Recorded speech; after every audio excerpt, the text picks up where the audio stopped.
Om Shanti. 17/8/2026।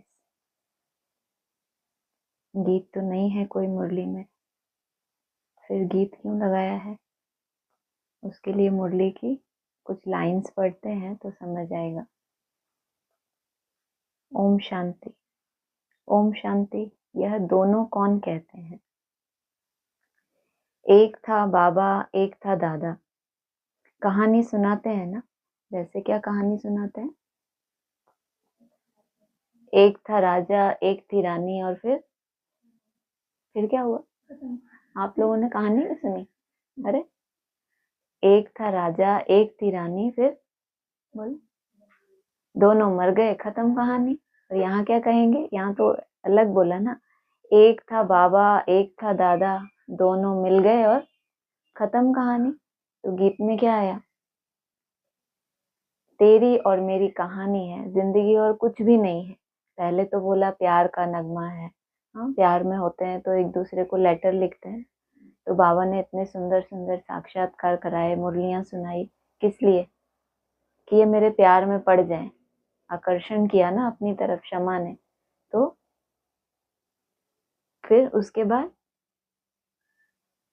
Last में जिंदगी मतलब जीवन। जीवन तो सबका ही होता है, सब जीते नहीं है क्या?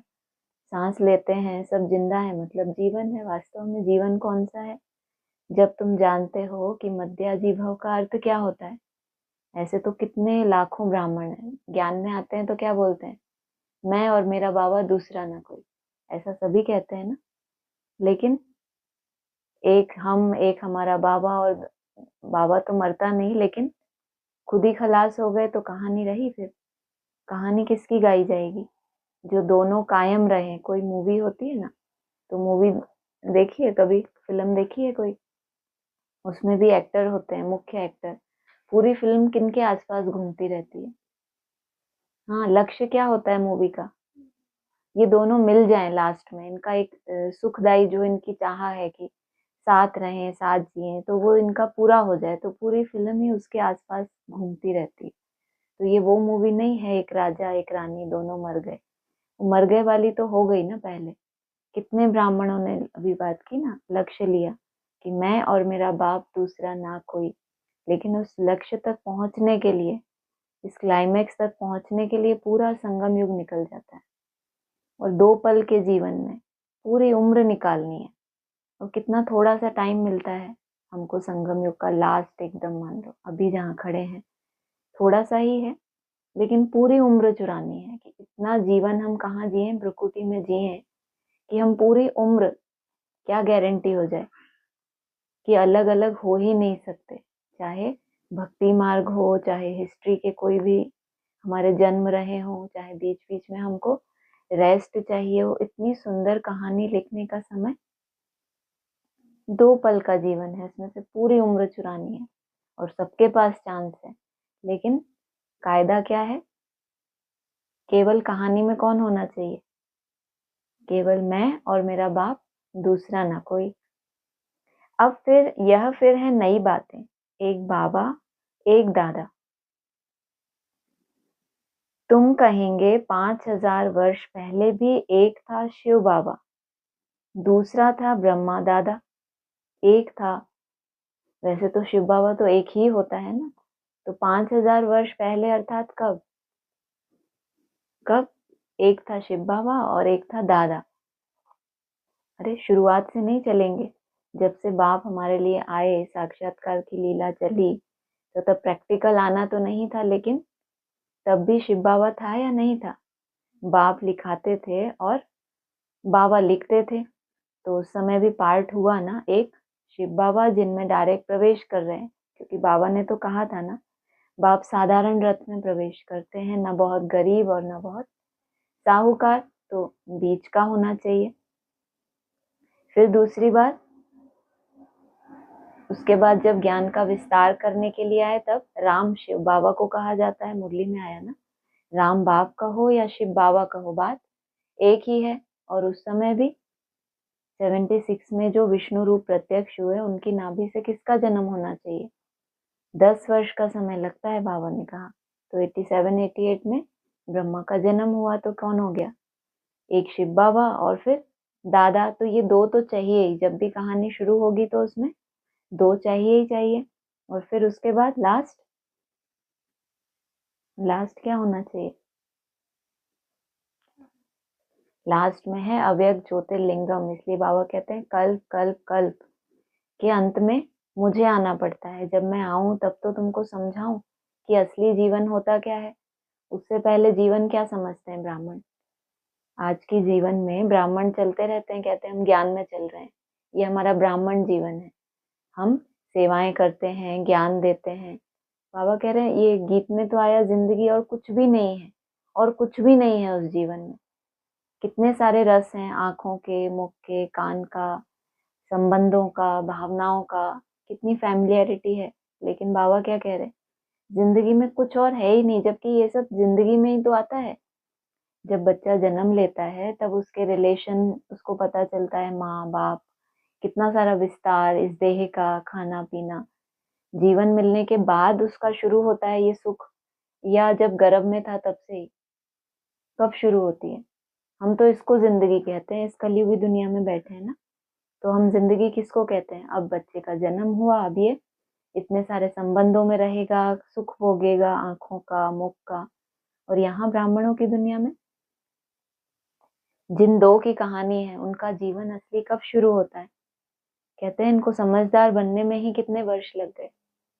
20 से 25 वर्ष लग जाते हैं। तब बुद्धि में आता है कि जीवन तो इन सब के बारे में कभी था ही नहीं। लक्ष्य क्या था मेरा? कि मुझे वापस घर जाना है अपने, ये मेरे जीवन का लक्ष्य था। तो एक था शिव बाबा, दूसरा था ब्रह्मा दादा। अब शिव के बच्चे तो सब हैं, सभी आत्माएं एक बाप की संतान है, वह तो है ही है। ब्रह्मा के बच्चे ब्राह्मण भी थे। प्रजापिता ब्रह्मा की संतान ब्रह्मा कुमार कुमारियां थे। उन्हों को कौन पढ़ाते थे? शिव बाबा। शिव के बच्चे तो सब हैं, जितनी भी करोड़ों आत्माएं हैं सब शिव के बच्चे हैं। सभी आत्माएं एक बाप की संतान है, वह तो है ही है। तो कॉमन बात हो गई। अगला, ब्रह्मा के बच्चे ब्राह्मण भी थे, जिनको शूद्र से क्या किया? ब्राह्मण बनाया। प्रजापिता ब्रह्मा की संतान ब्रह्मा कुमार कुमारियां थे, तो ये अलग क्यों कर दिया? ब्रह्मा की संतान कहाँ तक पहुंचे? केवल ब्राह्मण बने, माना शूद्रपना कुछ ना कुछ उनका छूट गया। लेकिन ब्रह्मा कुमार कुमारी अर्थात आपस में क्या संबंध? प्योरिटी को धारण किया, तब ये कहलाए प्रजापिता ब्रह्मा की संतान ब्रह्मा कुमार कुमारियां। उन्हों को कौन पढ़ाते थे? शिव बाबा। प्रजापिता ब्रह्मा के यह ब्रह्मा कुमार कुमारियां ढेर बच्चे हैं ना, ब्रह्मा कुमार कुमारियां मानते हैं बरोबर हम शिव बाबा के बच्चे भी हैं, पोतरे भी हैं।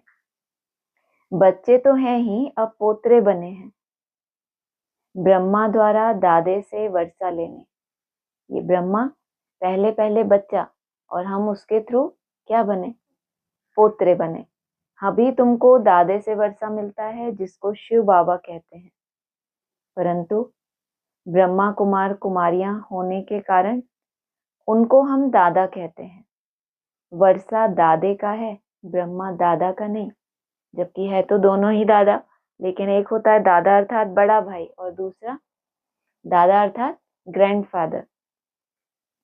वैकुंठवासी बनने का वर्षा उस बाप से मिलता है।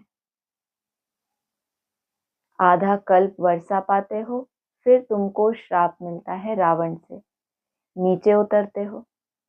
जैसे कि ग्रहाचारी बैठती है नीचे उतरने की। अभी तुम बच्चे समझते हो, हमारी ग्रहाचारी राहु की दशा पूरी हुई।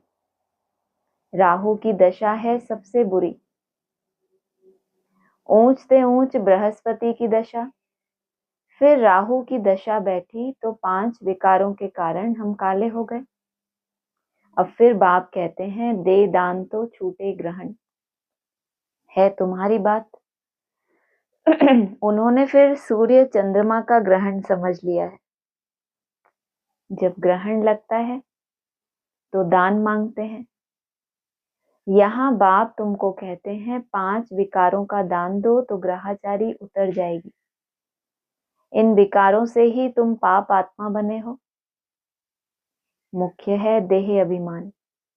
पहले ऐसे सतो प्रधान थे, फिर सतो रजो तमो बने हैं, 84 जन्म लिए हैं। यह तो पक्का निश्चय है, बरोबर देवताएं ही 84 जन्म लेते हैं। पहले उन्हों को ही मिलना चाहिए बाप से। गाया भी जाता है, आत्माएं परमात्मा अलग रहे। कहाँ 84 के चक्कर में चक्री हो जाना और 84 जन्म लेना। लेना अर्थात लेना और छोड़ना तो अपने हाथ की बात है ना। तो तुम्हारे सतयुग में कैसा जीवन होता है? पहले ही साक्षात्कार होता है कि अभी हमको ये शरीर छोड़ना है और नया शरीर लेना है। तो ये तो हो गया अपनी समझ की बात। और अकाले मृत्यु हो जाए, जो बताया कि कलयुग में कितने ईयर होते हैं, 1250, उसमें ही कितने जन्म, 42 जन्म। तो इसको कहेंगे कि वो चाहेगा कभी कोई कि हम ऐसे लें। और देवताएं तो 84 जन्म लेते हैं, स्वेच्छा से शरीर लिया और पुराने को छोड़ा, तो इसको कहेंगे लेना। तो पहले उन्हों को ही मिलना चाहिए बाप से। गाया भी जाता है, आत्माएं परमात्मा अलग रहे बहुकार। बाप कहते हैं पहले पहले तुमको सतयुग में भेजा था, फिर अभी तुम ही आकर मिले हो। आगे तो सिर्फ गाते थे, उनका यथार्थ अर्थ अभी बाप बैठ समझाते हैं। सभी वेद शास्त्र जप तप स्लोगन आदि जो भी हैं, सबका सार बाप बैठ समझाते हैं। चक्र तो बिल्कुल सहज है। अभी कलयुग और सतयुग का संगम है। लड़ाई भी सामने खड़ी है। यह भी तुमको निश्चय है, सतयुग की स्थापना होती है। कलयुग में जितने भी हैं उन सबके शरीर खलास हो जाएंगे। बाकी आत्माएं पवित्र बन हिसाब किताब चुकतू कर जाएंगी। आत्मा को तो पवित्र बनना है घर जाने से पहले, लेकिन हिसाब किताब चुकतू करना है। लेकिन कलयुग में है तो उनके शरीर क्या होने चाहिए? खलास हो जाएंगे। यह सबके कयामत का समय है। आत्माएं शरीर छोड़ चली जाएंगी। कहाँ शरीर का खलास होना और कहाँ जो आत्मा बने हैं वो अपने पुराने शरीर को छोड़ देंगी स्वेच्छा से। तो कहा यह तुम्हारी बुद्धि में अभी है। जब तक हम कर्मातीत अवस्था को पाएं तब तक संगम पर खड़े हैं।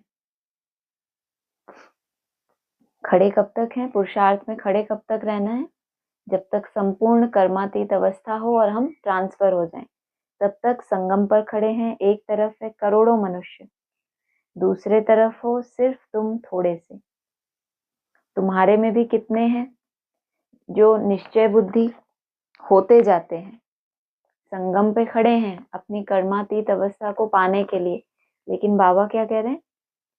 तुम्हारे में भी कितने हैं जो निश्चय बुद्धि, माना अभी संपूर्ण निश्चय बुद्धि है नहीं, लेकिन होते जाते हैं। निश्चय बुद्धि विजयंती, फिर जाकर विष्णु के गले की माला बनेंगे। एक है रुद्राक्ष की माला, दूसरी है रुंड माला। उस रुंड माला में छोटी छोटी शक्ल होती है, यह निशानी है। और रुद्राक्ष की माला में क्या होता है? केवल मुंडी ही मुंड होता है, अर्थात केवल बुद्धि ही बुद्धि है, बहुत चलती है। लेकिन यहाँ क्या है? शक्ल बहुत छोटी छोटी है, माना जो बुद्धि चलानी है वो बहुत सूक्ष्म है, बहुत संकल्पों में रमण नहीं करते। प्रैक्टिकल जीवन कैसा है? रुंडमाला अर्थात पूरा ही शरीर दिखाया ना, धड़ भी है उसमें। तो प्रैक्टिकल जीवन है। और बोल बोल करना मुख से ही होता है ना, बोल बोल करना और मंथन करना। तो पहले तो यही दो स्टेजेस होती हैं, एक तो ज्ञान सुनना सुनाना, दूसरा फिर बुद्धि में बहुत मंथन चलना। तो उनकी शक्ल रुंडमाला वालों की बहुत छोटी छोटी होती है। यह निशानी है। हम आत्माएं ही आकर बाप के गले की माला के दाने बनेंगे। फिर यहाँ आएंगे नंबरवार। माला 8 की भी है, 108 की भी है, 16,108 की भी है।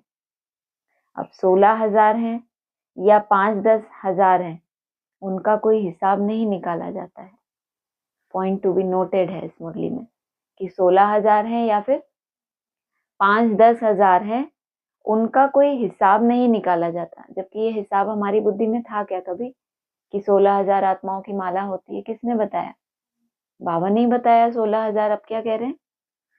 16,108 की है या फिर 5-10 हजार है, उनका कोई हिसाब नहीं निकाला जाता। क्यों हिसाब नहीं निकाला जाता? 5-10 हजार मतलब अगर बीच में आए तो कहाँ पहुंचेंगे?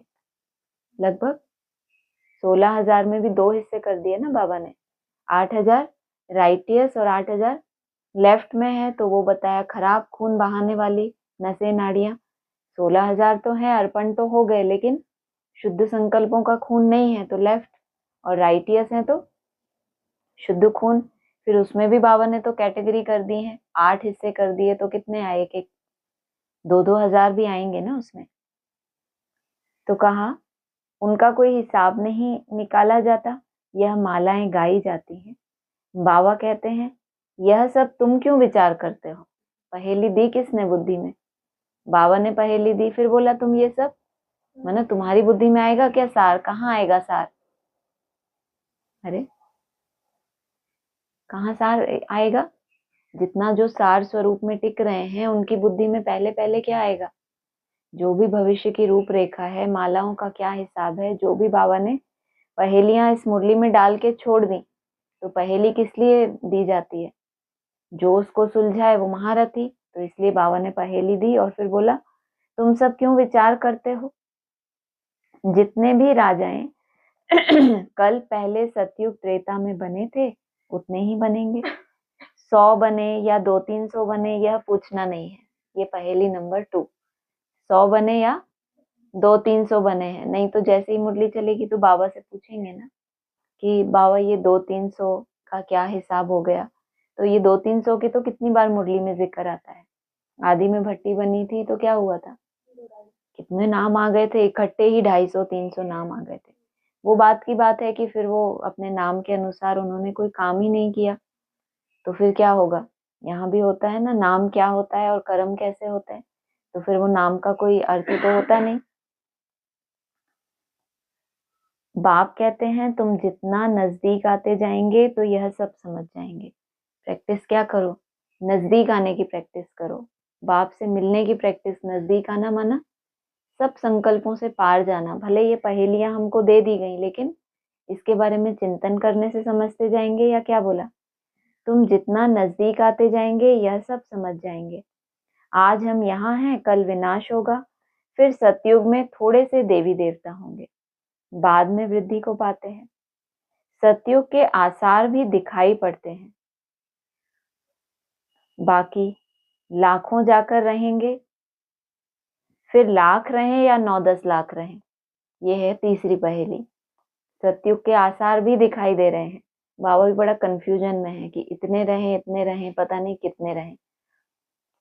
लाखों जाकर रहेंगे, पहले तो बोला विनाश होगा, फिर सतयुग में थोड़े से देवी देवता होंगे, बाद में वृद्धि को पाते हैं। और फिर सतयुग के आसार भी दिखाई पड़ते हैं। तभी दिखाई पड़ने लगे थे सतयुग के आसार। क्यों? जब ये मुरली चल रही थी उस समय भी युद्ध चल रही थी ना, छोटी छोटी युद्ध उस समय भी चल रही थी, तो आसार दिखाई पड़ते थे। बाकी लाखों जाकर रहेंगे, फिर लाख रहें या 9-10 लाख रहें, एक्यूरेट नहीं कह सकते। हाँ, तुम जब एक्यूरेट संपूर्ण बनने के लायक बनेंगे। हाँ, संपूर्ण बनेंगे नहीं बोला, क्या बोला? एक्यूरेट, पूरा सुनो। तुम जब एक्यूरेट संपूर्ण बनने के लायक बनेंगे तब तुमको और जास्ती साक्षात्कार हो जाएगा। अभी ही कितने नए नए साक्षात्कार हुए हैं। तो अभी तो नए नए हुए हैं, लेकिन उसी में ही उड़ जाते हैं कि हमने जो जाना वो किसी ने नहीं जाना। बाबा कह रहे हैं मिस्ट्री तो बहुत बाकी है, अभी तो कुछ भी नहीं जाना। कब जानेंगे असली? जब तुम एक्यूरेट संपूर्ण बनने के लायक बनेंगे तब तुमको और जास्ती साक्षात्कार हो जाएगा। अभी तो बहुत कुछ समझने का समय पड़ा है, बहुत साक्षात्कार करते रहेंगे। लड़ाई की तैयारियां भी बहुत होती रहती हैं, सब चीजें महंगी होती जाएंगी। विलायत में भी अब खूब टैक्स आदि लगते रहेंगे। लड़ाई लगती है दो देशों के बीच में, तो दिक्कत क्या होती है? चीजें बहुत महंगी हो जाती हैं और यहाँ महाभारत चलती है अंदर।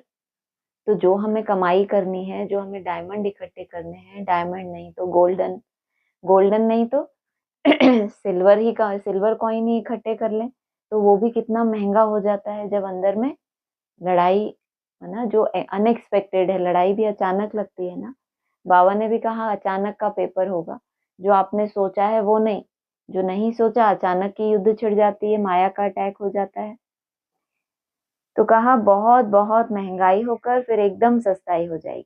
सतयुग के लिए क्या कहा जाता है, वहां सब कुछ बहुत सस्ता होगा। तो अभी तो कितनी मेहनत लगती है, सारे दिन में 4 घंटे का पुरुषार्थ, 6 घंटा 8 घंटा पूरा दिन लग जाता है और थोड़ी सी कमाई हो पाती है और तब एकदम सस्ताई।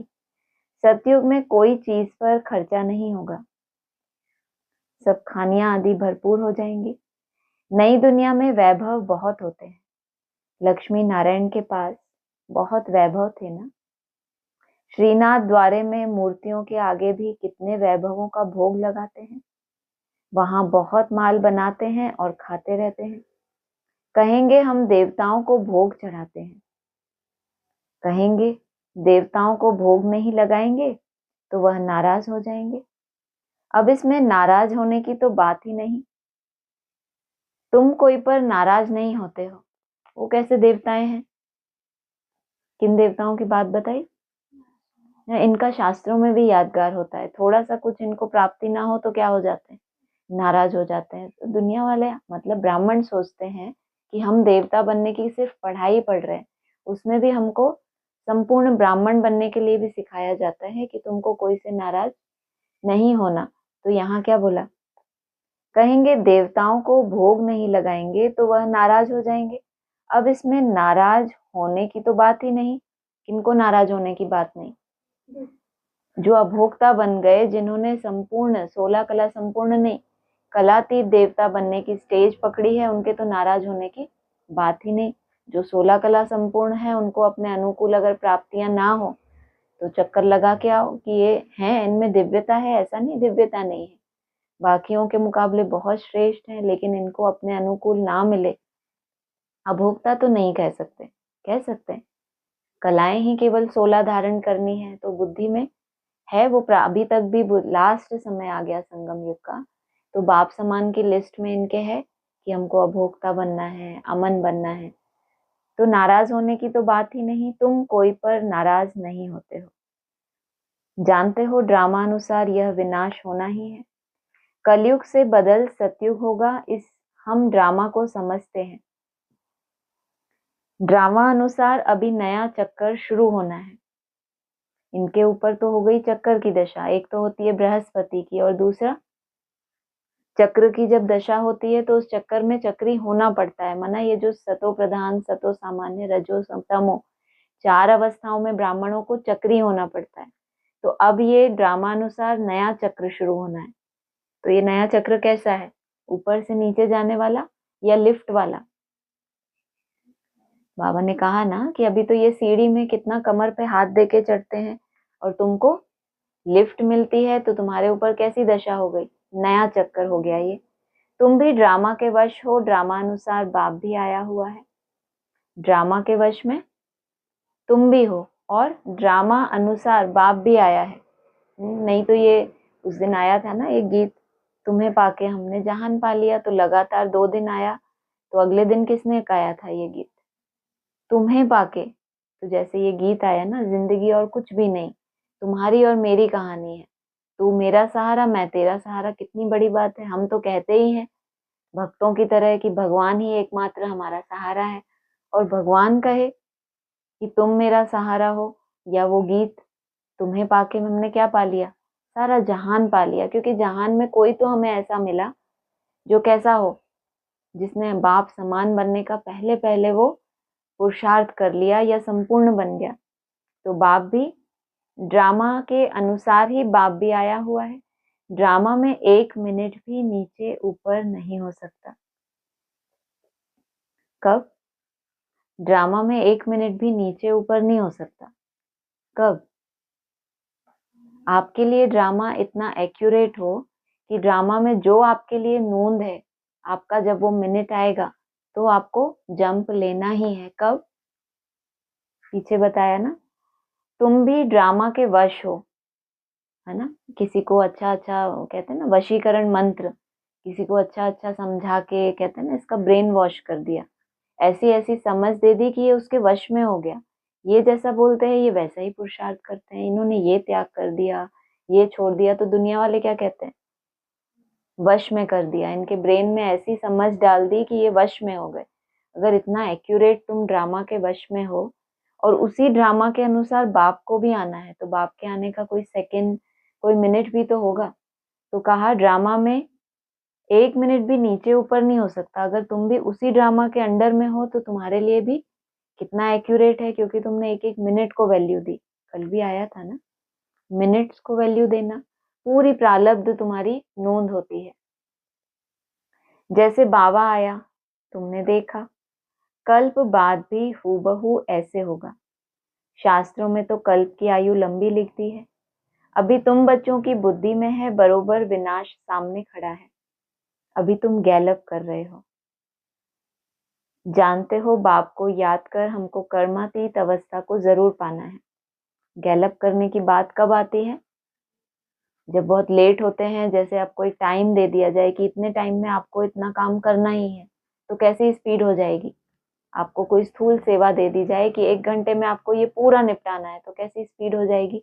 उसको कहते हैं गैलप करना, क्योंकि टाइम कम है और ये सब कुछ मुझे इतने ही टाइम में करना है। तो कितनी बुद्धि भी तीखी चलती है, ऐसे करें, और शरीर भी फिर वैसा ही। तो तुम्हें भी गैलप करना है। क्यों?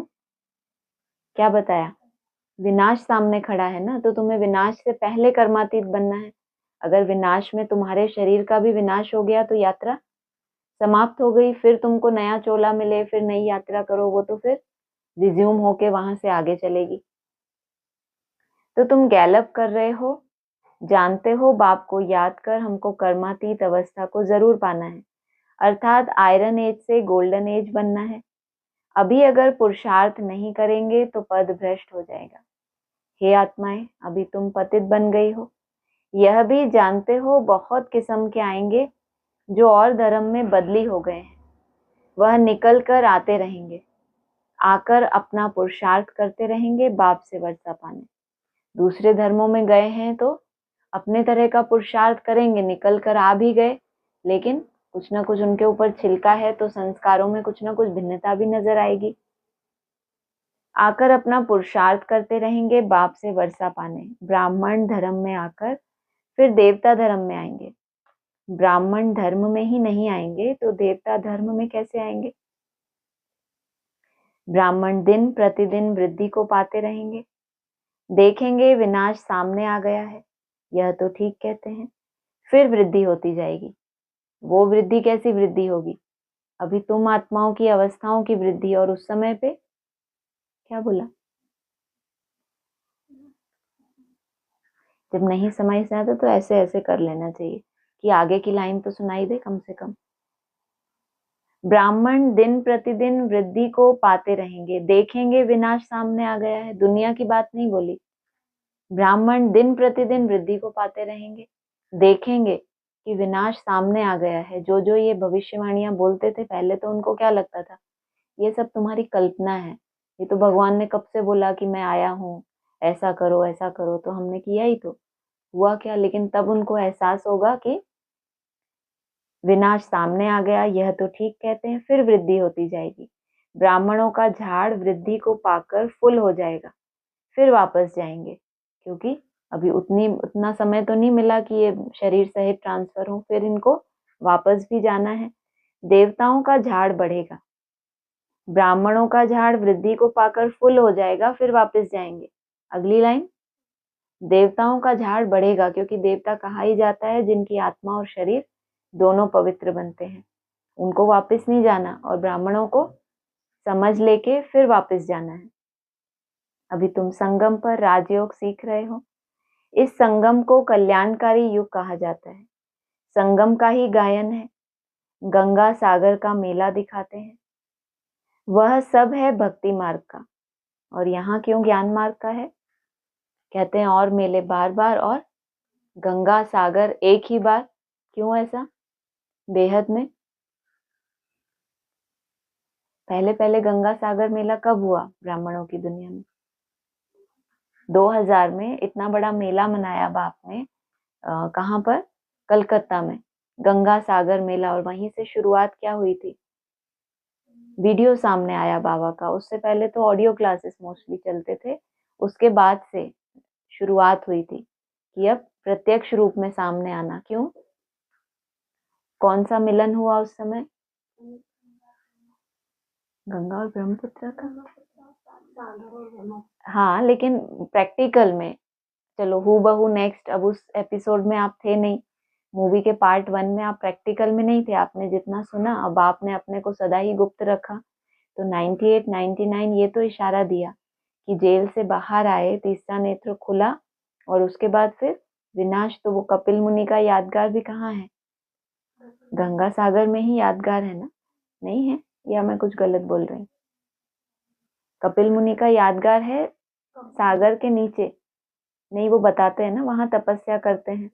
तो वो मुरली में आया था ना कि उन्होंने उंगली उठाई कि भस्म हो गए सारे, ऐसा कुछ वो कहानी है। तो वो नीचे बैठते हैं पाताल में। बात क्या कर रहे थे? गंगा सागर 98 99 की बात है कि कितने वर्ष पूरे हो गए उस मूर्ति को?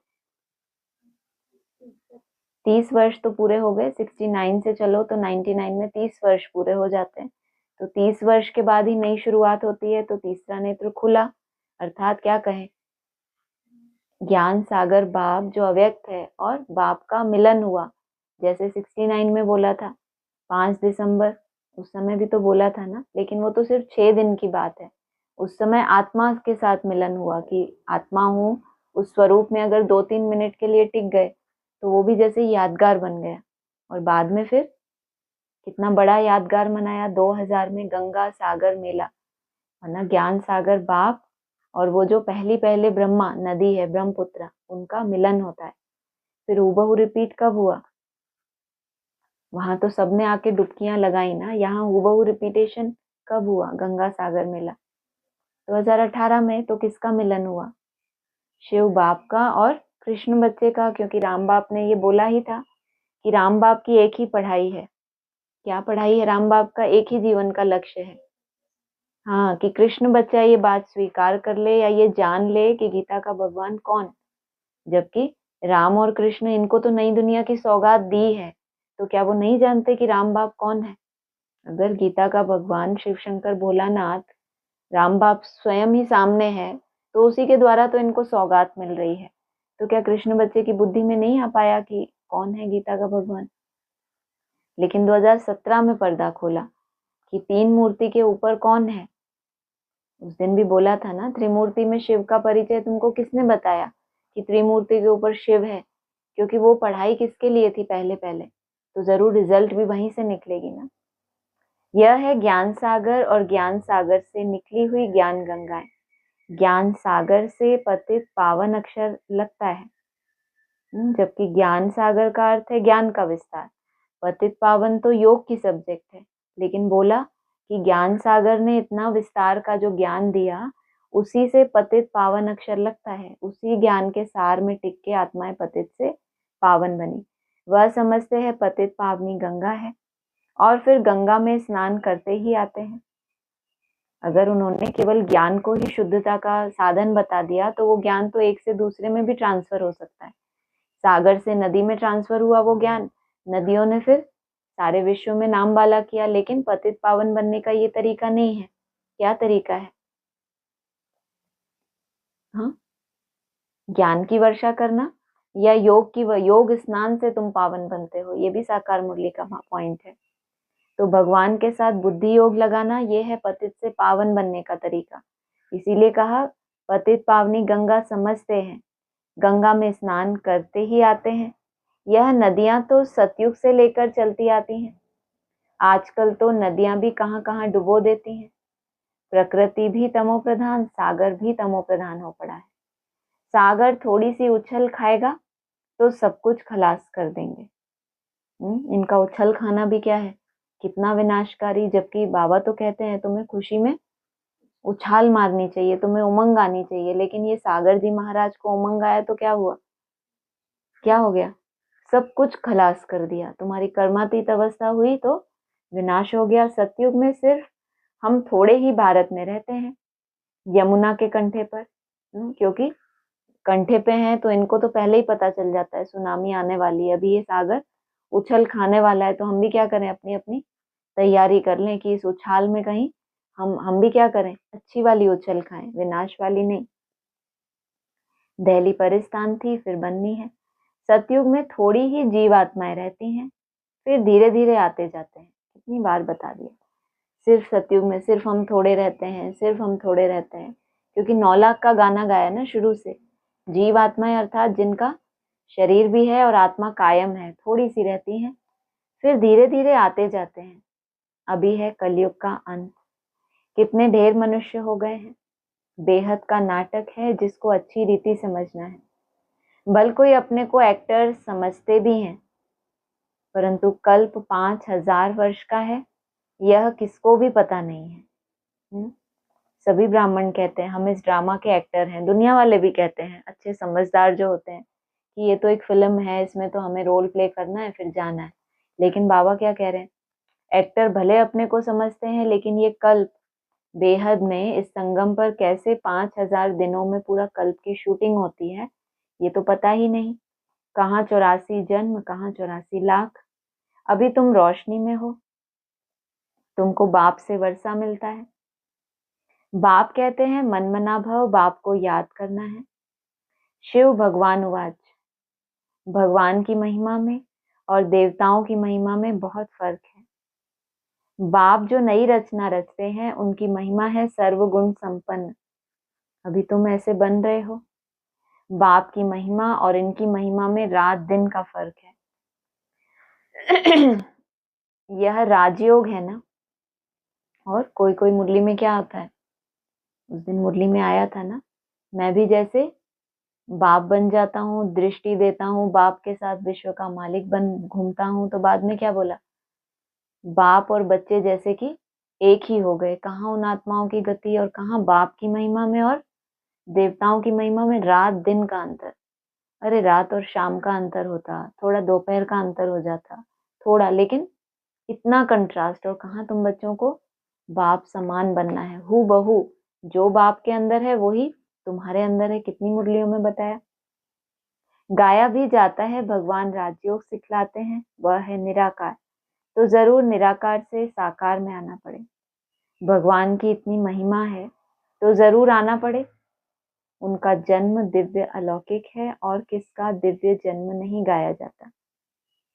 यह भी बच्चों को समझाया है। एक होता है लौकिक बाप, दूसरा है पारलौकिक बाप, जिसको ही भगवान कह याद करते हैं, और तीसरा है अलौकिक बाप। यह फिर वंडरफुल बाप है। जब पारलौकिक बाप बच्चों को एडॉप्ट करते हैं तो बीच में यह अलौकिक आ जाता है। बीच में क्यों आ जाता है,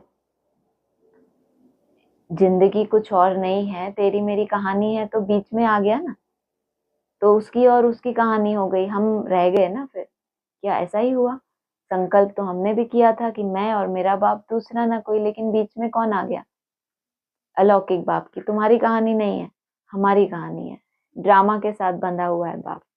तो ये वंडरफुल बाप है। क्यों, अरे वो बोलो ना स्लोगन क्या है, आत्मा परमात्मा अलग रहे बहुकाल, और सुंदर वेला कब हुआ, क्योंकि आत्मा में वो प्योरिटी की पावर रही नहीं कि उस परमात्मा बाप आया हुआ तो है, लेकिन उससे जुड़े कैसे। तो सुंदर वेला कब हुआ, जब उसको सत्य गुरु मिला। तो वंडरफुल क्यों बोला, बीच में है तो बीच में ही होना चाहिए ना। बीच में होते हुए भी क्या है, जैसे है ही नहीं। अगर तुम्हारा बुद्धि योग का कनेक्शन, तुमको किसी ने ज्ञान दिया और तुम्हारा बुद्धि योग पूरा उस अव्यक्त की तरफ लगा दिया, तो है वो बीच में। लेकिन वंडरफुल है कि बीच में है जरूर। प्रजापिता ब्रह्मा के कितने ढेर बच्चे हैं, शिव बाबा आकर ब्रह्मा द्वारा तुमको अपना बनाते हैं। कितने ब्रह्मा कुमार कुमारियां बनते हैं। लौकिक बाप को तो करके 8-10 बच्चे होंगे। अच्छा, शिव बाबा भी है पारलौकिक बाप, उनको तो अनेक बच्चे हैं। सभी आत्माएं कहती हैं हम सब ब्रदर्स हैं। अब इस संगम पर फिर अलौकिक बाप मिलता है। यह ज्ञान तुमको वहां नहीं रहेगा, प्रजापिता ब्रह्मा बाप मिलता ही तब है जबकि बाप आकर नई सृष्टि रचते हैं। सृष्टि है तो सृष्टि की रचना के लिए कौन चाहिए? इसलिए तो बोला कि शिव बाबा करनहार भी है, स्थापना करते भी हैं और कराते भी हैं। तो वो करनहार भी है, करावनहार भी है। प्रजापिता ब्रह्मा बाप मिलता ही तब है जबकि बाप आकर नई सृष्टि रचते हैं। तो यह अलौकिक जन्म हुआ ना, इनको कोई समझ नहीं सकते। कैसे समझेंगे? जब बाप दादा ने नई दुनिया की सौगात दी, आना जाना करते हो, तो जन्म कैसा है? दिव्य है और अलौकिक है। तुमको जन्म भी कब मिला? तुमको बोला ना कि शाम से सुंदर बन गए। 2003 में थे श्याम और फिर 4 में क्या बोला? सुंदर। इतना एक्यूरेट कैसे बाबा ने डेट बता दी? जरूर तुम्हारा दिव्य अलौकिक जन्म है, तुम्हारे अंदर दिव्यता आ गई। तो कहा वह अलौकिक, वह पारलौकिक और यह है संगम युगी अलौकिक बाप। लौकिक बाप तो सतयुग से लेकर होते आए हैं। पारलौकिक बाप को वहां कोई याद नहीं करता। वहां होता ही है एक बाप। हे भगवान, हे परमात्मा कहकर याद नहीं करते। फिर द्वापर में जब भक्ति मार्ग शुरू होता है तो बाप 2 होते हैं। संगम पर हैं 3 बाप। प्रजापिता ब्रह्मा भी अभी मिलता है। अभी तुम उनके बने हो। पीछे बताया प्रजापिता ब्रह्मा कब मिलता है तुमको? जब बाप आकर नई सृष्टि रचते हैं। तब तुमको क्या चाहिए? जिसकी बुद्धि में वो सौगात दी है पहले पहले, तो वो तो अलौकिक जन्म हो गया। अब तुम एकदम डायरेक्ट पारलौकिक तक पहुंच जाओगे, तो तुमको बीच में चाहिए अलौकिक बाप। जानते हो यह अलौकिक बाप है। अभी तुम इन बातों को अच्छी रीति जानते हो और याद करते हो। अपने को आत्मा समझ, बाप को याद करो। सतयुग में याद करने की दरकार ही नहीं। दुख में पारलौकिक बाप का सब सिमरन करते हैं। यह तो बिल्कुल सहज बात है। क्या सहज बात है? क्या सहज है?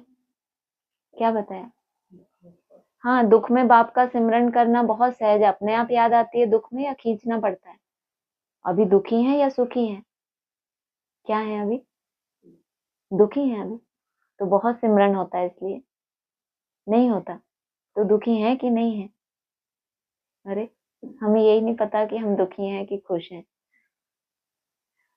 अगर दुखी हैं, अगर कोई भी बोलेगा दुखी है, तो बाबा कह रहे हैं दुख में सिमरन करना बहुत सहज है। अगर आप बोलोगे याद सहज नहीं है, तो इससे ये पता चलता है कि आप दुखी नहीं हो। तो क्या हो? याद सहज है या आप दुखी हो? ये तो बहुत आसान हो गया। बाबा कहते हैं कभी को हटा के क्या करो? क्या करो? सो जाओ। तो कहा ये तो बहुत सहज है। सतयुग त्रेता में एक बाप होता है, द्वापर में 2 बाप होते हैं। इस समय तुम अलौकिक बाप के बच्चे बने हो, जिस द्वारा तुम वर्षा लेते हो। तुम बच्चे ही ब्राह्मण बनते हो, जो फिर देवता बनेंगे।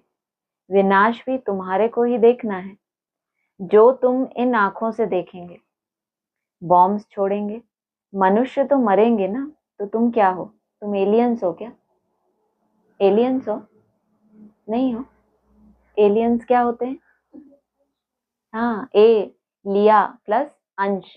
ये वो हैं जिन्होंने भगवान से अंश ले लिया। अंश क्या होता है? अंश नहीं पता क्या होता है? सार होता है, अमृत होता है। तो इन्होंने वो अमृत की बूंदे धारण कर ली, ये सार में टिक गए।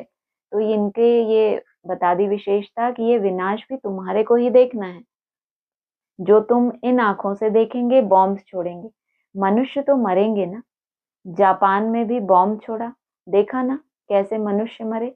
अब यहाँ लड़ाइयाँ लगती रहती हैं। खुद भी कहते हैं हम तंग होते जाते हैं। 10-10 वर्ष तक भी लड़ाई चलती रहती है। किस बात की? जापान की बात की ना। इतने बॉम्ब्स फोड़े जापान, अर्थात सारा ही ज्ञान जल उड़ गया। जा माना चला गया, पान माना पानी, ज्ञान जल पूरा ही चला गया। तो क्या रहेगा? लड़ाई झगड़ा ही रहेगा ना। और यहाँ 10 वर्ष बता दिए, 10 वर्ष तक लड़ाई चलती है। तो यहाँ 10 वर्ष के लिए और क्या बात आती है मुरली में? दिल्ली को कब्रिस्तान से परिस्तान बनने में कितना समय? उससे पहले तो कितनी हाहाकार होती है। तो ये 10 वर्ष का टाइम भी जो अच्छे पुरुषार्थ जिन्होंने भी किया है, तो जब 10 वर्ष समाप्त होते हैं तब भी कुछ ना कुछ क्या होनी चाहिए, नहीं उम्मीद ऐसी। 10 वर्ष में कोई राहत नहीं मिली थी, कभी तो 10 वर्ष हुए होंगे या किसी के हुए होंगे, किन्हीं के होंगे, तो कोई राहत नहीं होती उस समय, राहत होती है। बॉम्ब्स में तो चपटी में सब खलास हो जाएगा, चिंगारी लगती है तो शहर नष्ट हो जाता है, यह तो बॉम्ब्स है, आग भी लगनी है, एक चिंगारी से नष्ट हो जाता है, बॉम्ब्स के अंदर तो कितनी सारी चिंगारियां होती हैं। तुम बच्चे जानते हो बाप आए ही हैं स्थापना और विनाश कराने, तो जरूर यह सब होगा, पुरुषार्थ करने का भी समय है। माया घड़ी घड़ी तुम्हारा बुद्धि योग तोड़ देती है। अर्जुन तुम अडोल स्थिर कहाँ बने हो? कहते हैं बाबा माया के तूफान बहुत आते हैं, कोई तो सारे दिन में घंटा आधा भी याद नहीं करते। बाप कहते हैं तुम कर्म योगी हो। कहाँ बाबा ने लक्ष्य कितना दिया? 8 घंटे का, और कितना रिपोर्ट भी नहीं मिली है जब ये वाणी चल रही है। 5 साल की वाणियां है ना हमारे पास, जब से बोलते आ रहे हैं, कराची से मुरली निकलती चली आई है, तब से वाणियां चल रही हैं, और रिजल्ट क्या बता रहे हैं? पूरे दिन में घंटा आधा भी याद नहीं करते। बाप कहते हैं तुम कर्म योगी हो। 8 घंटा तो यह सेवा करेंगे, 8 घंटा याद कर सको इतना पुरुषार्थ करना है। और शुरुआत कहाँ से करते हो? शुरुआत कहाँ से करते हो? 1 घड़ी अर्थात आधा घंटा, तो तुम्हारी लगातार आधा घंटा बहुत अच्छी याद हो जाए, सारे दिन में ऐसी कोशिश करते हो? 84 मिनट तो ज्यादा हो जाते हैं। 84 मिनट तो कितना हो गया? 1.5 घंटा के आसपास। वो तो आपके पास सुबह टाइम होता है 4 से 5:30, वो तो पूरी ताकत लगाते हो। लेकिन लगातार हमारा ये आधा घंटा, घंटा, तो ये करते करते क्या होगा, सारे दिन में हम 8 घंटे भी रिफाइन निकालेंगे। 8 घंटा याद कर सको, याद कर सको, इतना पुरुषार्थ करना है। जबकि हम तो चाहते ही है ना कि निरंतर याद करें। माना वो याद कर सकने का भी जो मादा है, आत्मा की वो जो कैपेसिटी है कि वो अपनी लेंथ को बार बार देख सके, उस पुरुषार्थ में स्थिर रह सके, मन थक ना जाए वो करते करते, तो इतना करना है कि इतनी मेहनत तुम सारे दिन में कर सको। याद करते रहने से विक्रम विनाश होते जाएंगे, इसको ही योग अग्नि कहा जाता है। यह है मेहनत, गृहस्थ व्यवहार में रहते हुए सिर्फ याद करना है। यह भी बाबा बतलाते हैं कि जिन्होंने गृहस्थ छोड़ा है, बच्चे बने हैं, वह भी इतना याद नहीं करते हैं। कितना? 8 घंटा अभी भी जिन्होंने सब कुछ छोड़ दिया उनके लिए भी इतना याद करना, मना कितना? 8 घंटा का जो टारगेट है, घर में रहने वाले और ही जास्ती याद करते हैं।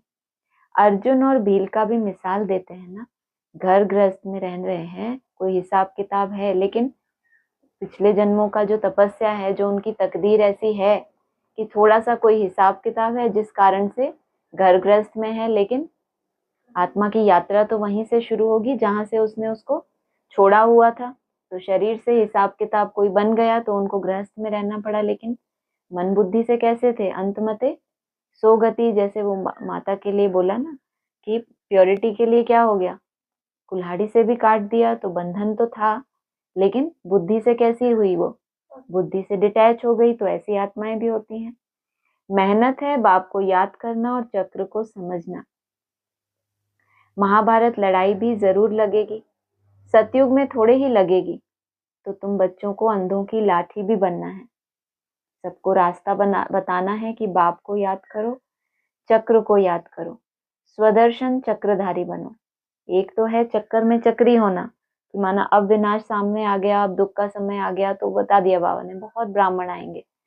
कल भी बोला था ना परसों कि जब लड़ाइयां लगेंगी तो देखना कितना बाप को याद करते हैं। तो वो तो कैसे हो गए? दुख में सिमरन करने वाले। वो तो चक्कर में चक्री हो रहे हैं, तो अब क्या करें? हे भगवान हमको चक्कर से छुड़ाओ, ये भी तो याद है। जब आप फंस जाते हो, बहुत माया आपको परेशान करती है, तो क्या महसूस होता है? हम चक्कर लगा रहे हैं या चक्री हो रहे हैं? कई बार आप होता है अपने होशो हवास में चक्कर लगाते हो, जैसे एक कोने से हमने शुरू किया, पूरा आपको होश है कि एक भी संकल्प नहीं। कई बार आपका शरीर घूमता है और अब मन बुद्धि अपने हिसाब से चक्री होती रहती है, आपको पता ही नहीं पड़ता कि ये चक्री हुआ मैंने या मैंने चक्कर लगाया। तो आपके तो ये सूक्ष्म रूप हो गया। सारे दिन में भी पुरुषार्थ के बहुत चक्कर लगाते हो, बार बार 1 मिनट, 10 सेकेंड, 20 सेकेंड, जो भी आपका मादा है।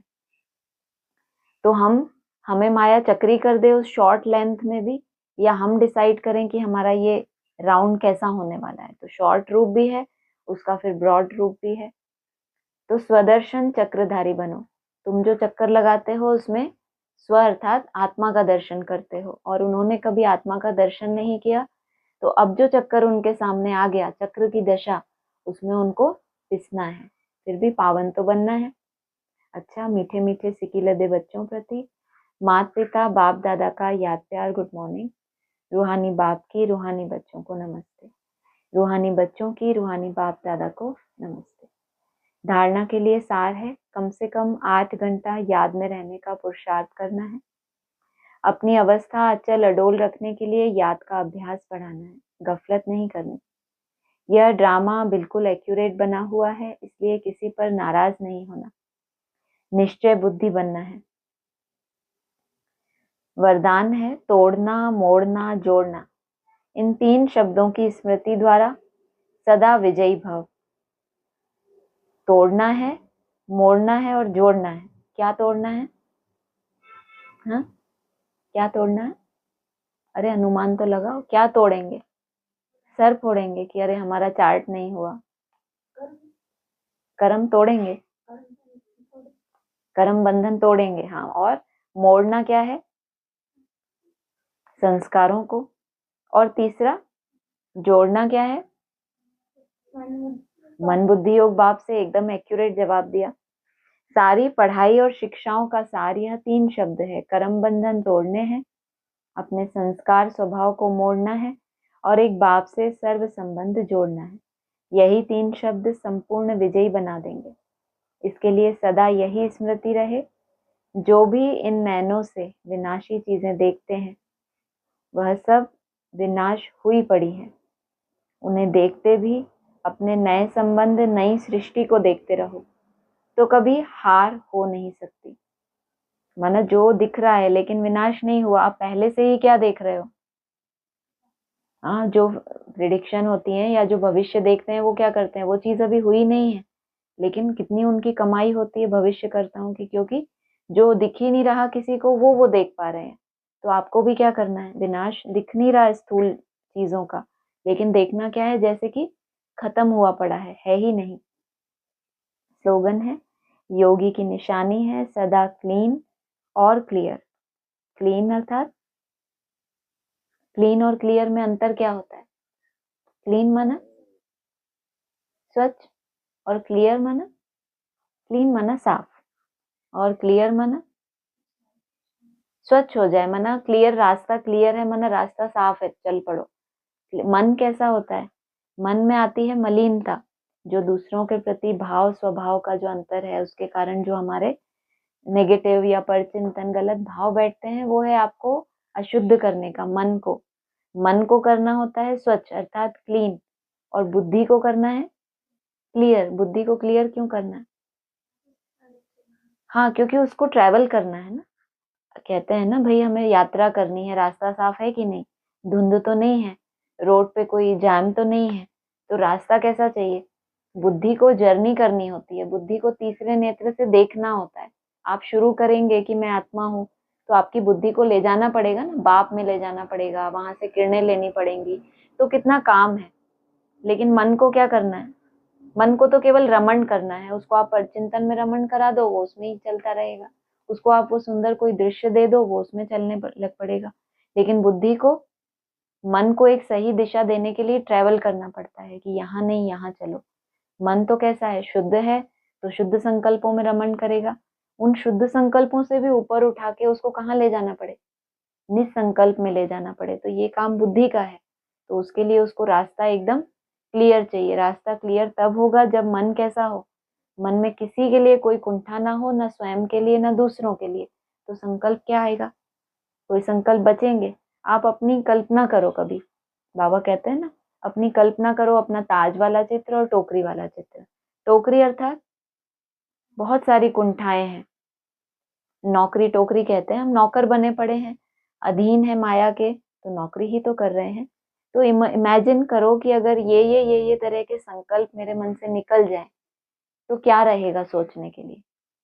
कुछ आपकी लिमिट ही होगी या अनलिमिटेड विस्तार है आपका? अनलिमिटेड है अभी तक भी या लिमिटेड है? एक ये कमजोरी, एक ये थोड़ी कमजोरी, एक मन यहाँ थोड़ा जाता है। और ऐसा होना चाहिए। समेटना संगम युग पे आपको कैसे पता चले कि हम समेट रहे हैं अपना बोरिया बिस्तर? किसी किसी का होता है ना, विस्तार बहुत होता है, किसी का काम बहुत थोड़े में चल जाता है। ट्रैवल भी करते हैं, छोटा सा एक बैग ले लेंगे, पीछे टांग लेंगे, चलो 1 महीने के लिए। और किसी को अगर 1 महीने के लिए जाना है तो 2-2 3-3 ट्रॉलियां चाहिए। तो ये भी क्या है? सिमटा हुआ बोरिया बिस्तर है या कितना विस्तार है? अब हमको भी जाना है परम धाम, तो क्या कर रहे हैं? कम से कम बुद्धि में तो हो, क्या क्या कमियां हैं, कुछ किस तरह के संकल्पों में माया पकड़ लेती है, कौन सी कमजोरियां खास हैं। तो ऐसी मोटी मोटी पकड़ में है या अनलिमिटेड है, क्या है? अरे इतना नहीं पता आपको? पकड़ में आती है, गिनती गिन सकते हैं या अनलिमिटेड है? अनलिमिटेड माना अनगिनत, गिन ही नहीं पा रहे हम तो। अरे क्या बताएं, नहीं तो फिर हम वही हो जाएंगे, मुझ निर्गुण हारे में कोई गुण नहीं। अरे ये तो बताओ कितने अवगुण हैं, तो मैं तुमको उतनी दवाई दूं क्या? जीवन भर तुम दवाई खाते रहो और फिर मर जाओ कि ऐसा रोग था ना मेरा, डॉक्टर ने दवाई तो दी। अरे तुम बताओ कितना रोग है, कैसा है, क्यों बाबा कहते हैं अपना बताओ बाबा ये भूल हो गई? कब पकड़ में आएगा? जब इतना तुम्हारा अटेंशन है और तुम चाहते हो कि बस ये निकल जानी चाहिए। अब तुम भूलें करते जा रहे हो, तुम्हें कोई चिंता ही नहीं, कभी रिपोर्ट ही नहीं देते अपनी कि ये भूल हो गई। अगर तुम्हारे संकल्पों तक पहुंच गए हो, वृत्ति की वाचा की ये सब भूले नहीं, अगर संकल्प तक तुम्हारा अटेंशन है, बोल का और कर्मों की बात नहीं, तो गलत संकल्प भी तुमको क्या करेगा? हैरान करेगा कि इसकी भी रिपोर्ट करनी चाहिए कि ये गलत संकल्प कैसे आ गया। नहीं तो ये आगे भी आता रहेगा, इसका मतलब तुम और सार में आ रहे हो। अब वाचा में और कर्मेंद्रियों से भूलें तो फिर तुमने उनके ऊपर तो कितना अटेंशन रखा होगा। तो फिर ये सूक्ष्म रूप की जो भूलें हैं तो विस्तार से कहाँ आ रहे हैं? सार में आते रहे। नहीं तो ये जो भूलें हो रही हैं इनकी कोई रिपोर्ट नहीं, इनके ऊपर कोई अटेंशन नहीं, तो कभी पकड़ में ही नहीं आएगा आपके कि कौन सा मेरा संस्कार है, कब क्या टपक पड़ा। आपको अपने चक्कर का पता ही नहीं कि मैं उल्टी सीढ़ी में अभी कहाँ पहुंचा, कितना मेरा सार है और कितना मेरा विस्तार है। तो योगी की निशानी समझी? पहली क्लीन और दूसरी क्लियर। अगर ब्राह्मण जीवन में संकल्प में भी अपवित्रता या अमर्यादा आती है तो तख्त नशीन की बजाय गिरती कला में अर्थात नीचे आ जाते हो। वैसे तो बाबा ने कितना फ्री कर दिया, मनसा में कितने भी तूफान आए, कर्मेंद्रियों से भूल नहीं करते तो तुम्हारा कोई हिसाब किताब। सोचो उन ब्राह्मणों के लिए ये श्रीमत, और तुमसे क्या कह रहे हैं बाबा? अगर संकल्प को तुम देख पा रहे हो, ये मेरे मन में 1 मिनट में या 10-20 सेकंड में कितने संकल्प चले, तो अब तुम इसका मतलब सूक्ष्म आत्मा हो। अब बाबा तुमसे बात कर सकते हैं, तो तुमको क्या बोला? संकल्प में भी अमर्यादा आती है तो क्या महसूस करते हो? या तुमको प्रैक्टिकल कर्म करने पड़ते हैं गिरती कला के लिए? संकल्प से ही तुम गिरती कला अनुभव करते हो। कोई विकर्म नहीं हुआ, लेकिन व्यर्थ कर्म भी हुआ। विकर्म नहीं किया, किसी को दुख नहीं दिया, लेकिन टाइम को क्या किया? व्यर्थ कर्म में गवा दिया। तो पश्चाताप के बजाय महसूसता की स्टेज होती है। महसूस होता है कि यह रॉन्ग है। विकर्म करेंगे तो पश्चाताप होगा कि अरे हमने ये क्या किया। और व्यर्थ कर्म में क्या होता है? रियलाइज होता है कि हमने टाइम वेस्ट कर दिया।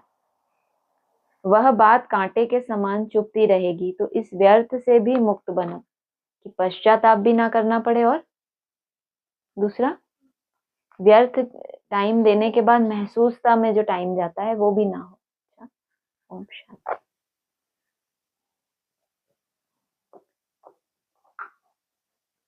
हाँ जी, ऑनलाइन किसी को बोलना है? बोलिए।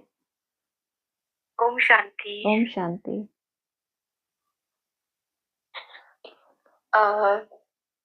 ये जो स्लोगन आया क्लीन एंड क्लियर, हाँ वो जी। क्लीन एंड क्लियर तरीके से समझ आ गया। बहुत अच्छा। क्लैरिटी होगी। हाँ जी। हाँ जी।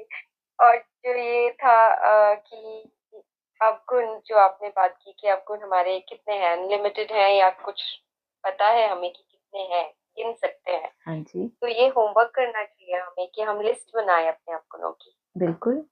क्या क्या कुंठाएं हैं, क्या क्या किस तरह के संकल्प हमें नीचे लेकर आते हैं। कई बार वही वही माया आती है, अगर पकड़ में आ जाएगी तो फिर जो भी आप याद करते हैं वो एनर्जी उसके ऊपर जाएगी। वैसे तो मोटे रूप में हम अटेंशन देते ही हैं जब भी कमी आती है, लेकिन अगर रिकॉर्ड रखते हैं तो फिर उसकी लेंथ कितनी बढ़ गई वो हमें थोड़ा अच्छा फील कराता है कि ये बहुत समय के बाद ये संस्कार रिपीट हुआ है। हाँ जी, अच्छी बात है। हाँ जी। हाँ जी। अम, और जब ये कहा कि कलयुग में जितने भी हैं सबके शरीर खलास हो जाएंगे, हम्म। ये वाला जो आपने एक्सप्लेन किया था, और जो बाबा ने कहा कि सबके शरीर खलास हो जाएंगे, फिर नेक्स्ट लाइन में आया कि आत्माएं शरीर छोड़ चली जाएंगी। हम्म। ये दो दो दो बात। कैटेगरीज के बच्चों के लिए, है ना? छोड़ के जाना तो ये आपकी अपनी इच्छा की बात हो गई, या आपको पहले से पता है कि अब मुझे इसको छोड़ना है। शरीर खलास हो जाएंगे माना आत्मा को पता ही नहीं है कि क्या व्याधि आने वाली है, क्या कैसे शरीर खलास होने वाला है। वो तो एक व्याधि का रूप हो गया, या जो विनाश की सीन्स हैं उसमें पिस गई वो आत्माएं तो। क्योंकि आत्मा इतनी पावरफुल नहीं बनी थी कि शरीर को सतो प्रधान बनाए। तो उन आत्माओं ने तो यहाँ संगम पे पुरुषार्थ किया है डिटैच होने का, शरीर से अलग होने का, तो उनको तो सहज अपनी स्वेच्छा से शरीर छोड़ना है जब भी छोड़ना है। तो ये दो तरह की आत्माओं के लिए हो गया। हाँ जी। अच्छा, हाँ जी। और आज पहेलियां थी बहुत सारी, मतलब हाँ तीन जी। तीन हाँ 16,000, हाँ, एक बाबा ने पाँच दस पूछने के लिए भी हजार मना किया है लेकिन हाँ, पता है, पता है, पता है। लेकिन लेकिन हम पूछ नहीं रहे हैं। जनरल डिस्कशन दोबारा से, कि जो बाबा ने ये कहा कि तुम मतलब वही है कि इतनी सारी जो बातें कही और बोला कि पूछना भी नहीं है, लेकिन ये तो कहा ना कि जितना नजदीक आते जाएंगे उतना समझते जाएंगे, तो वो बहुत अच्छा लगा कि मंथन वगैरह करने का बहुत ज्यादा जरूरत नहीं है, बहुत बुद्धि चलाने की जरूरत नहीं है। जितना जितना निसंकल्प होने की प्रैक्टिस, उतना ही नजदीक होंगे, उतना समझ आता जाएगा। हम्म। पहेलियां और ये भी पूछते है ना जाएंगे। कि बाप ने कैसे अपनी महिमा को गुप्त किया हुआ है। माना वो कहते हैं मेरी क्या महिमा है, जैसे तुम डॉक्टर के पास जाते हो, डॉक्टर साहब ये बीमारी है, दवाई दे देता है। ऐसे मुरलियों में माना वो कहता है आदि मध्य अंत मैं सब बताता हूँ, लेकिन यहाँ पहेलियां बुझा के छोड़ देते हैं कि बच्चों की महिमा भी कब हो, जब ऐसी ऐसी पहेलियों को सुलझाएंगे। बाप ने ही बता दिया था सब कुछ मुरलियों में, तो कुछ रहा ही नहीं इनके क्रिएट करने के लिए। तो बच्चों को भी रिसर्चर बनना है, कुछ नई खोज करनी है, तो उनकी महिमा बढ़ाने के लिए इन्होंने, कि कह नहीं सकते एक्यूरेट नहीं है। अब बताओ, संसार की सर्वोत्तम आत्मा, सबसे ऊंची आत्मा जब अपनी महिमा करते हैं तो ज्ञान का सागर, सागर ही सागर होता है, उसमें कम तो होता ही नहीं। लेकिन कैसे बोल के छोड़ दिया कि अभी एक्यूरेट नहीं निकाला जा सकता। वरना वो एक्यूरेसी तुम्हारे तुमको देते हैं, तुमको अपने से भी ऊंच बनाते हैं कि देखो ये बात बाबा ने भी मुरली में ऐसे बोल के छोड़ दी थी, लेकिन उन्होंने इसका सार निकाला है। तो इसको कहते हैं प्रैक्टिकल में बाप का बच्चों को अपने से भी ऊंच बनाने का कर्तव्य करना।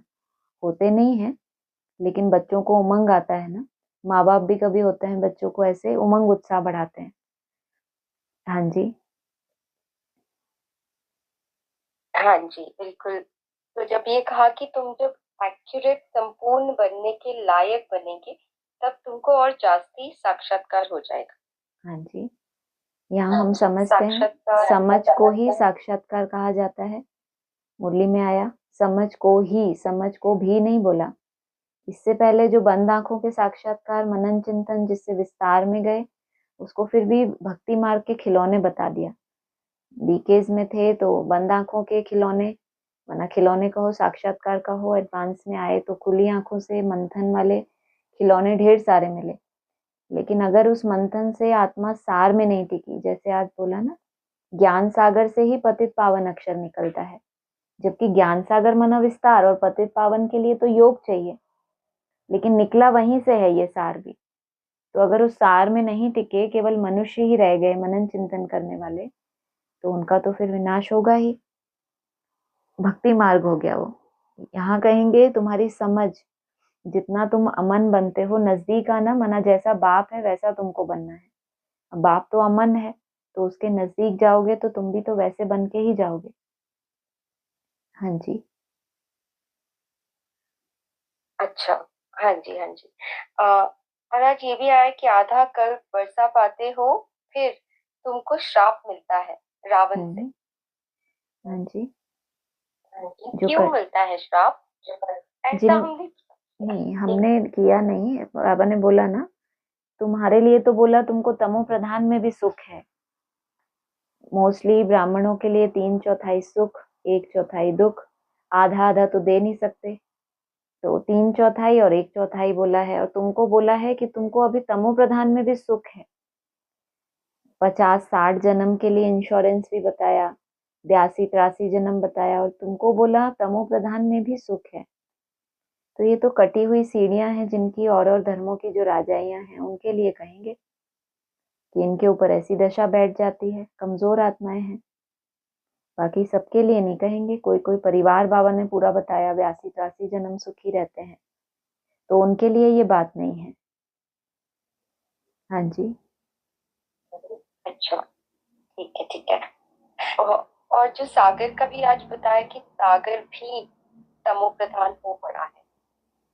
हाँ। इसको हम सागर, कैसे लेंगे, बेहद का सागर? जैसे तो बाबा ने बोला कि ज्ञान कभी भी गिराता नहीं है, उस दिन मुरली में आया था ना। अगर सागर को बेहद में समझेंगे तो ज्ञान सागर की तरफ जाएंगे, लेकिन बाबा ने मुरली में क्लियर कर दिया कि ज्ञान कभी किसी को गिराता नहीं है। ये तो एक दर्पण है। दर्पण के सामने कोई बदसूरत खड़ा हो जाए और वो गुस्से में दर्पण को तोड़ दे कि ये दर्पण ही खराब है। दर्पण तो आपको वही दिखा रहा है जो आप हो। तो ये मुरलियां भी ऐसे ही है। एक वो गीत आता है ना भक्ति मार्ग में, कौन जाने बांसुरिया किसको बुलाए, जिसके मन भाए ये उसी के गुण गाए। अब हम सोचे कि ज्ञान सागर ने इतना विस्तार का ज्ञान दिया, मुरली किसके लिए है, किसको इशारा दे रही है? जिसके मन भाए ये उसी के गुण गाए। माना जिसने जिस तरीके से अपनी प्योरिटी को मेंटेन किया, जितनी धारणाएं की हैं सुंदर रूप से, वो जब उस मुरलियों को अध्ययन करेगा तो उसको वो सुंदरता दिखाई देती है। मुरली के पॉइंट टच होते हैं, देवताओं को इशारा काफी है, तो वो इशारे उनको भी तो मुरली से मिले हैं। नहीं तो वो इतने सुंदर कैसे बने? लेकिन हम कुरूप थे, लेकिन हम कभी स्वीकार कैसे करते कि हम कुरूप हैं? तो ऐसा शिव बाबा आरसी के रूप में सामने आया, तो सागर की एक ही उछल से इनका विनाश हो जाता है।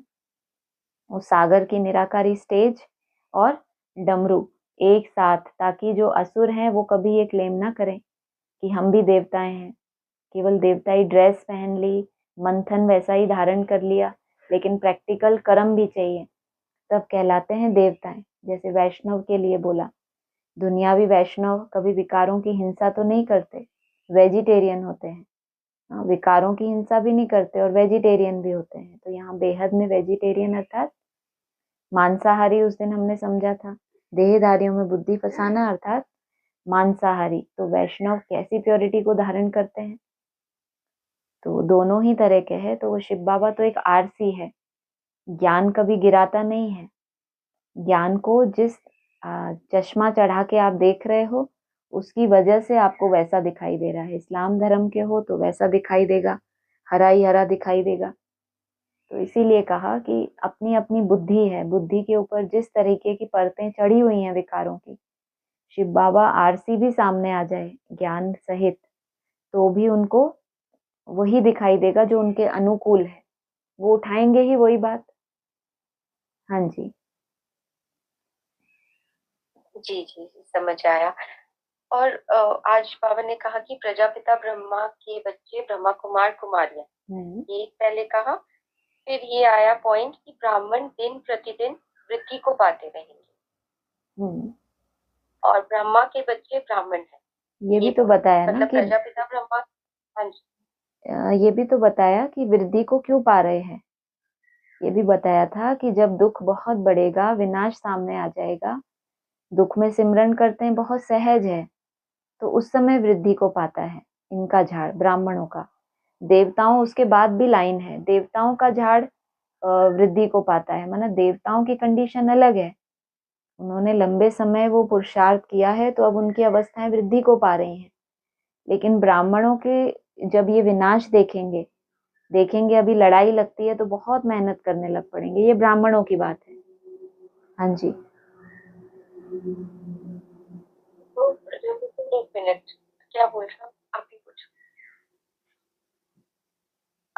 नहीं तो उसमें जैसे ब्रह्मा के बच्चे ब्राह्मण और प्रजापिता ब्रह्मा के बच्चे ब्रह्मा कुमार कुमारियां, तो वृद्धि केवल ब्राह्मणों की हो रही है ना, प्रजापिता ब्रह्मा के बच्चों की ब्रह्मा कुमार कुमारियों की नहीं होती? वही तो देवता बन रहे हैं ना, जो पीछे लाइन में बोल दिया, देवताओं का झाड़ वृद्धि को पाता है। माना उनका भी ये एग्जैक्ट मुझे याद नहीं है, लेकिन ये आगे पीछे ही था कि देवताओं का झाड़ वृद्धि को पाता है। ये भी उसी के आगे पीछे ही था कि लड़ाई लगती है तो ब्राह्मणों का झाड़ बढ़ता है।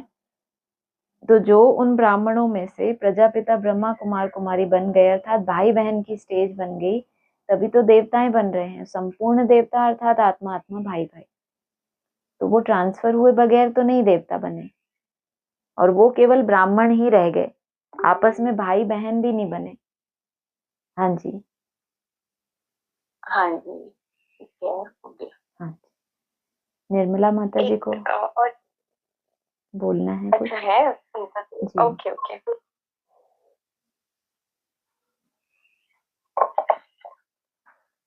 हाँ जी, बोलिए माता जी।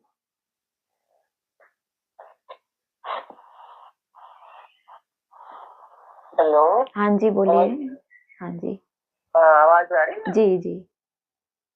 हाँ जी दीदी, जैसे आज बताया ना कि शाम से सुंदर, हाँ। जो 2003 के लिए बोला, तो हम्म। 2003 में शाम से सुंदर उस आत्मा का पाठ शुरू हो गया।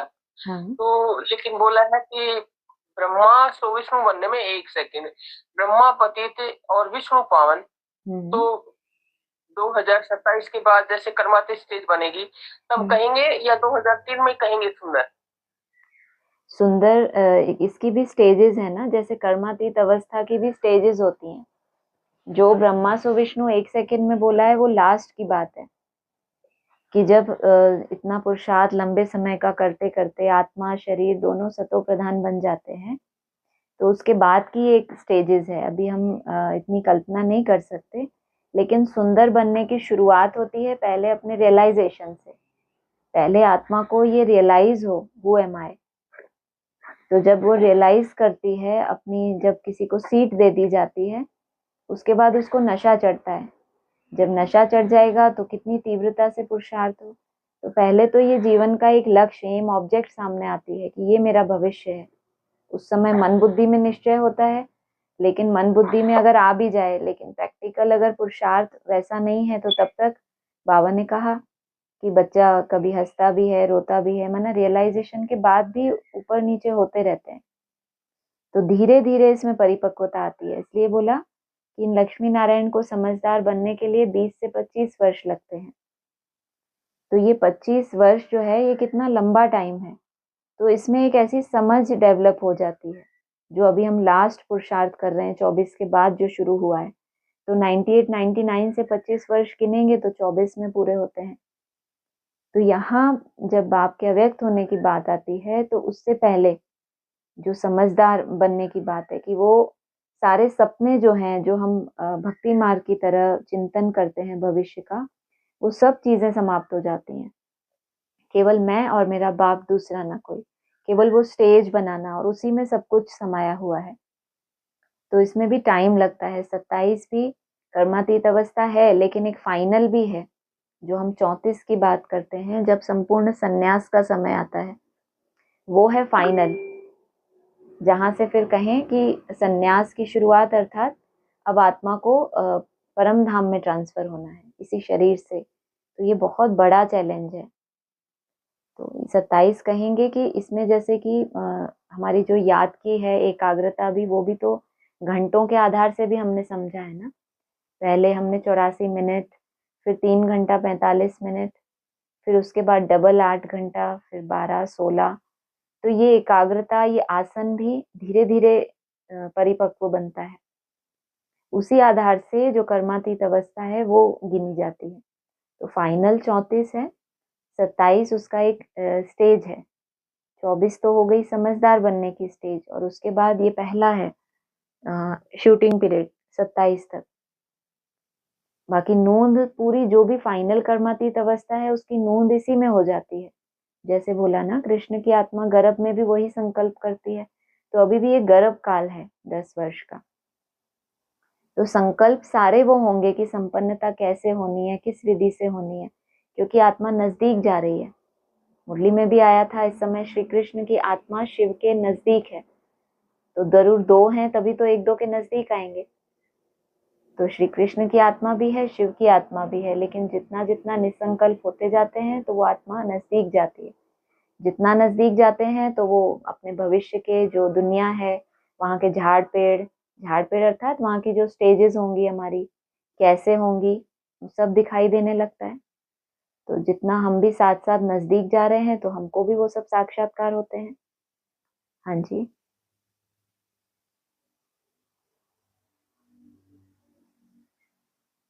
हाँ जी, हुआ क्लियर आपको? उनका म्यूट है, अनम्यूट कीजिए निर्मला माता।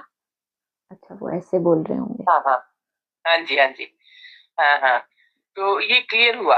अच्छा, और जो साथ में रहने वाली आत्माएं हैं उनको भी रियलाइज होगा, कोई कोई सबको आत्माओं को। साथ में रहना मतलब बुद्धि योग की बात है। जो बुद्धि योग जितना से, हाँ। बुद्धि योग से जितना निसंकल्प होता जाता है वो जैसे साथ ही है, उनकी बुद्धि में एक्यूरेट टच होगा। जो बाबा ने कहा ना, ट्रंक कॉल आएगी।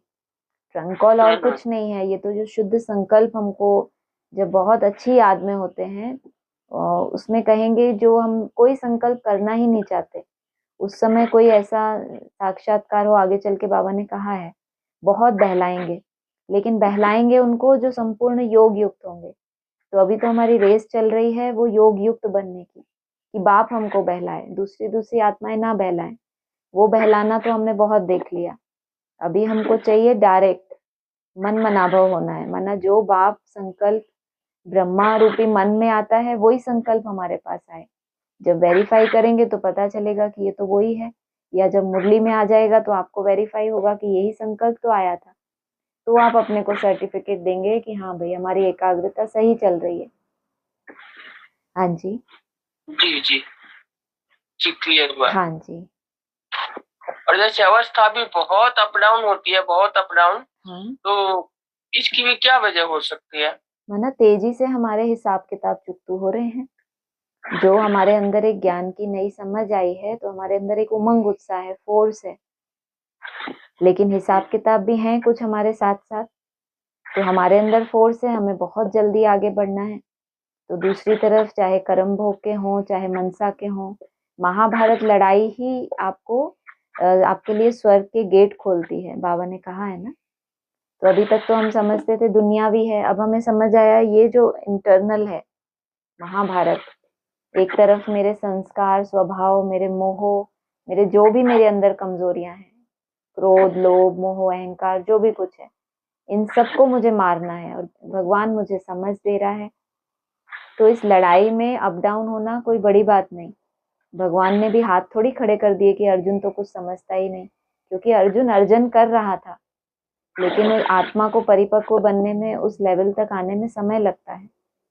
तो बाबा भी लगा हुआ है हमारे पीछे, ड्रामा के बंधन में है, हम भी ड्रामा के वश में है, ये बहुत बड़ी बात है। हाँ जी, जी जी जी, ठीक है, ठीक है। क्लियर हुआ, हाँ जी। हाँ ओके। जी, ओम शांति। हाँ जी, और कुछ? हाँ जी, पहले तो थैंक यू माता जी ने जो क्वेश्चन पूछा और आपने जो जवाब दिया, हम सब बड़े खुश हो गए। अच्छा जो अवस्था ऊपर नीचे होती रहती है और आपने कहा कि वो हिसाब किताब छुट्टी हो रहे तो हम खुश हो गए। हाँ, बस ये और ध्यान रखना कि हमें उससे प्रभावित नहीं होना। प्रभावित होना माना नीचे आना, उसको अपना हिसाब किताब समझ लेना या हीन भावना में चले जाना, तो फिर अगले दिन आप पुरुषार्थ नहीं कर पाएंगे। इसमें थोड़ा सा ये ऐड जरूर करना चाहूंगी कि आपने दिन भर पुरुषार्थ किया, माया का तूफान बहुत आया, लेकिन अगले दिन के लिए आपके पास वैसी ही रिफ्रेशमेंट होनी चाहिए जो इस दिन थी, नया उमंग होना चाहिए, तब आप कहो कि चुकतू हुए। अगर उन हिसाब किताब ने आपको अपने चार्ट से नीचे ले आ दिया, या चलो कई बार ऐसा होता है हम टाइम उतना ही देते हैं, लेकिन चार्ट नहीं होता तो हम नोट नहीं कर पाते। लेकिन आपको इतना कॉन्फिडेंस रहे कि मैंने अपना समय जितना देना था और जितनी ताकत लगानी थी, कम से कम माया मुझे मेहनत करने से ना रोक सके। याद करने से रोक सकती है, लेकिन अभ्यास करने से कैसे रोकेगी? ये तो पॉसिबल है ना। अभी हाँ कुछ जी, बोलना है? बिल्कुल बिल्कुल सही बात। नहीं, नहीं तो मैंने कहा नहीं बात पिछला बहुत नशा तो नहीं बिल्कुल उड़ सही। जाएगा। नहीं नहीं नहीं नहीं, बिल्कुल ठीक है। कायम रहेगा, और नेक्स्ट डे के लिए तो हम वही उमंग उत्साह होता ही है। बिल्कुल। लेकिन ये थोड़ी सी शांति मिल गई थी उस जवाब से। लेकिन वो उमंग उतना कम नहीं होता, और हीन भावना भी नहीं आनी चाहिए, बस बहुत अच्छा, इसीलिए अच्छा बहुत लगा अच्छा। वो जवाब। हाँ जी। ठीक और है। एक लास्ट, हाँ। ये जो आज था, जिंदगी और कुछ भी नहीं। हम्म। ये जो गीत था, एक तो बहुत अच्छा है। ये कैसे आज इसको स्पेसिफिकली ये क्यों चला, कैसे आया ये? मुरली की थीम थी ना ऐसी, यहाँ शुरुआत की 2-4 लाइनें अगर आप पढ़ेंगे तो एक था राजा एक थी रानी, तो वो कहानी याद आ गई। ये गीत ना एडवांस में भी बाबा ने एक बार गाया था, जिंदगी और कुछ भी नहीं तेरी मेरी कहानी है। तो बाबा ने कहा था दो ही एक्टर हैं, जगत पिता जगत अम्बा।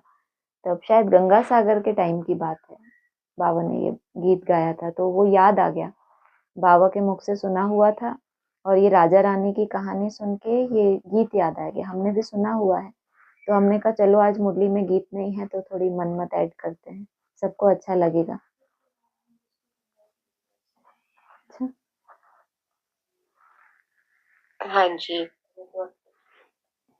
तो और फिर जो आपने फिर समझाया था कि जिंदगी मतलब देखा जाए तो हम जो जी रहे हैं वो हम अपने आप यही समझते हैं ना, यही जिंदगी है। हम्म। लेकिन एक्चुअली तो बाकी सब, ये सब झूठी है ना। जैसे हम अपने आप को एक्टर समझ रहे हैं, सारे समझ रहे हैं, हम्म। लेकिन समझते तो कुछ है नहीं ना, सच्चाई को तो नहीं जानते ना। वही जो आज बाबा ने कहा कि विनाशी आंखों से जो दिख रहा है वो तो विनाशी होना है। हम्म। यानी एक्चुअल जिंदगी क्या है, बाकी वो जो सत्य है, आत्मा परमात्मा, इसके अलावा बाकी सब झूठ ही तो है, ये समझना। बिल्कुल। इस दुनिया का कायदा देखो, जीवन कैसे शुरू होता है। जन्म लेते ही बच्चे को सुख, आंखों का कानों का, और हमारा जीवन शुरू होता है भ्रुकुटी में टिकने से, जिसमें ये आंख नाक कान मुख सबका सुख समाप्त हो जाता है। तो असली जिंदगी है। एक दूसरा भी गीत है, लौकिक दुनिया का ही है, जिंदगी उसी को कहते हैं जो बसर आपके साथ होती है। वरना ऐसे तो दुनिया में जीने के लिए लोग भी जीते हैं, सभी जी रहे हैं, जिंदगी काट रहे हैं, लेकिन वास्तविक जीना उसको कहते हैं जब आत्मा परमात्मा के साथ, बुद्धि योग उसके साथ हो, और उसका जीवन भी है अर्थात शरीर भी है। नहीं तो यहाँ हमारा शरीर है लेकिन भगवान का साथ नहीं है। परम धाम में भगवान का साथ है आत्मा को, लेकिन उसको कोई महसूसता नहीं है। तो दोनों ही जगह जीवन नहीं मिल रहा।